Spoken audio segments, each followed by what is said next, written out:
আসসালামু আলাইকুম, welcome back to my channel healthy food studio. আজকে আমি আমার পছন্দের একটি রেসিপি নিয়ে এসেছি, সেটি হলো হোয়াইট সস পাস্তা। এই পাস্তা রান্না করাটা অনেক সহজ আর সময়ও লাগে কম। খেতে কিন্তু অনেক বেশি মজার হয়, শুধু মজারই নয়, হেলদিও বটে। তাছাড়া চিকেন পাস্তা রেসিপিটাও আমার চ্যানেলে আছে, আমি ডেসক্রিপশন বক্সে লিঙ্কটা দিয়ে দিব, আপনারা চাইলে দেখে নিতে পারেন।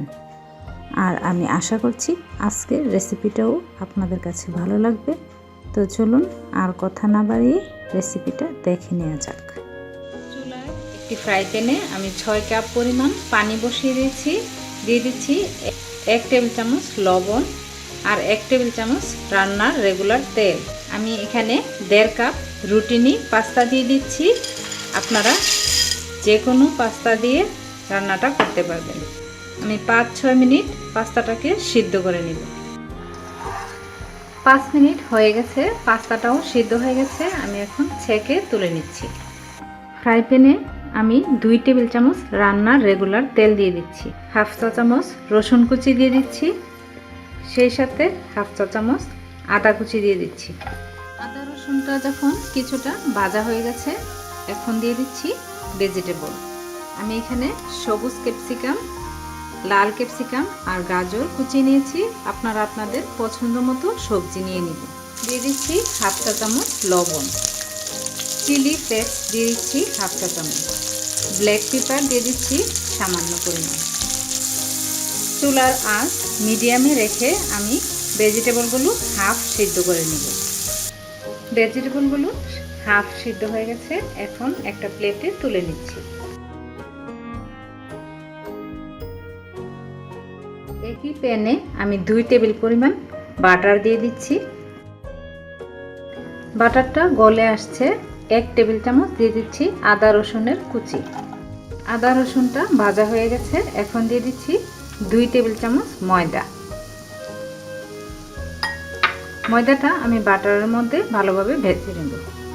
ময়দাটা ভাজা ভাজা হয়ে গেছে, আমি 2 কাপ লিকুইড দুধ নিয়েছি, এখন 1 কাপ দিয়ে দিচ্ছি। ভালোভাবে মিশিয়ে নিচ্ছি, তারপর 1 কাপ অ্যাড করব। আমি এখন বাকি 1 কাপ দুধও অ্যাড করে দিলাম। এখন দিয়ে দিচ্ছি স্বাদ অনুযায়ী লবণ, কারণ আমি সবজিতেও লবণ দিয়েছি, তাই 1/2 চা চামচ লবণ দিচ্ছি। 1/2 চা চামচ দিচ্ছি চিলি ফ্লেক্স, সামান্য দিচ্ছি কালো গোলমরিচ। আমি কালো গোলমরিচ ব্যবহার করেছি, আপনারা চাইলে সাদাটাও ব্যবহার করতে পারবেন। সসটা তৈরি হয়ে গেছে, এরকম ঘন থকথকে হয়ে গেলে তখন দিয়ে দিব ভেজিটেবলগুলো। এখন দিয়ে দিচ্ছি পাস্তাগুলো। সবশেষে দিয়ে দিচ্ছি 1/2 চা চামচ মিক্সড হার্ব, আপনারা চাইলে অরিগানো দিতে পারবেন। পাস্তার প্যাকেটে যেই মশলা থাকে সেই মশলাটাও দিয়ে দিচ্ছি।